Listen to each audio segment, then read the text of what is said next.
Dieu dit à Abraham d'aller à Canaan, n'est-ce pas? Qui va être une bénédiction à toutes les nations de la terre, n'est-ce pas? La première chose, ouvre ta Bible. Dans Genèse, on ne va pas lire. Genèse 13. Dès qu'il arrive à Canaan, il y avait une famine. Là où Dieu a dit que tu vas être une bénédiction à toutes les nations de la terre. Les premières bénédictions. Il t'accueille dans la terre promise. Avec quoi? Avec la famine. Pour voir comment tu vas gérer. On ne recrute pas les feignants. Abraham a échoué. À cause de la famine, il est descendu en Égypte. Il a cherché de verts pâturages. Il est allé là où c'était mieux. Il a fait un peu de compromission. Il a prêté sa femme à Pharaon en contrepartie de survie. Et comme la plupart des frères n'aiment pas voir la vérité, Pharaon avait dégusté l'autre là. Abraham meurt. Dieu recommence avec Isaac. On ne profite pas derrière la tête d'un dirigeant. Dès que Isaac est le nouveau dirigeant, les difficultés à nouveau, il y a la famine. La même classe, les mêmes leçons. Tout le pèlerinage pour servir Dieu commence avec les provisions de base. Celui qui ne peut pas croire Dieu pour ses provisions n'a pas d'avenir. Quand Isaac arrive, et à nouveau, il y a famine. Et Isaac aussi,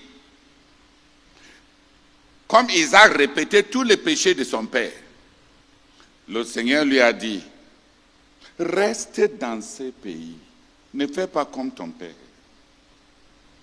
Reste dans ce pays et vois ce que je suis capable de faire à cause de mes promesses.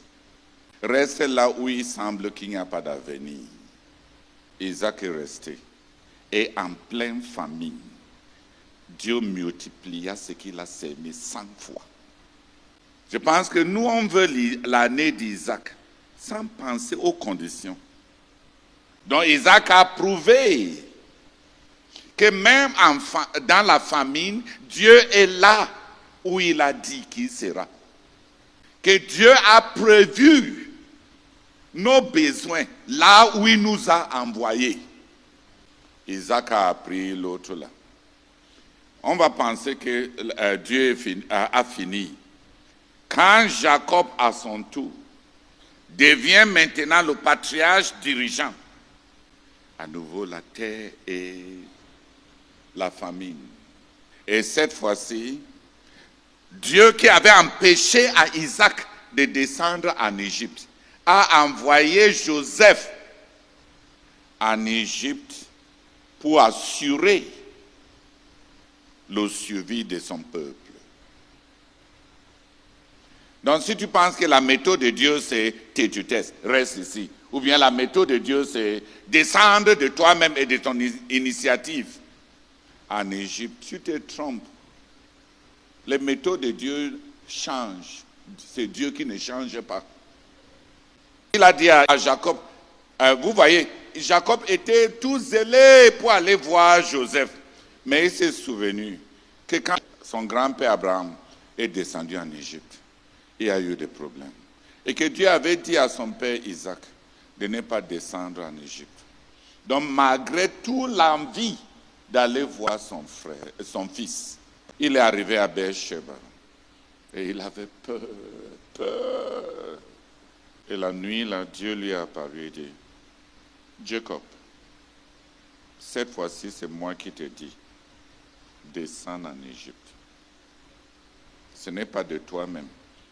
Ce n'est pas à cause de la famine. Ce n'est même pas à cause de l'amour pour ton fils préféré. Pars je serai avec toi. C'est ça que les croyants n'ont pas cherché. C'est pas, je serai avec toi.